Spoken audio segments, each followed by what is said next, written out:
Nongïalam ka Liang Pyrshah Jong ka Ying dorbar thau an ka jilla bat ubelong ru menteri rangba barim Dr. Mokal Sangma Pynpaw ya ka Jingsngew Syier Halor ka rai Jong ka Bangladesh man Ailad banrung klem da don kam visa bat ban ai visa ha ka por bawan ki he ki han Jong ka sarkar Pakistan ha ka sin ka baningkong nadu usnem khat khandai spa new phuwe habakdo ya ka Jingsakta Jong ka miklaya usangma ulaong ba ya ka jilla la pendon kam nadu ki por ki bam minchwa kum ka lenti ya bat ka jakare na ka benta ki kunhun le no ha ka bak shillong hi kala sha pendon kam shisin kum ka jakare hadu usnem 8000 khat phra.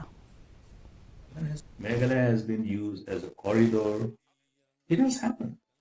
Even Shillong was used as safe haven once upon a time. It is no longer, at least till 2018. Now, whether it is becoming safe haven again or not, that is up to the government to verify and find out. Everything should not be obviously shared with the media in respect of this kind of news. But then, my point is that any input is important for the government. Meghalaya has such a long border in as far as the Indo-Bangla border is concerned.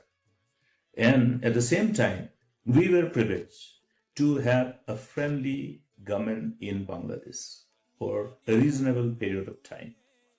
And that helped the whole Northeast, including Meghalaya.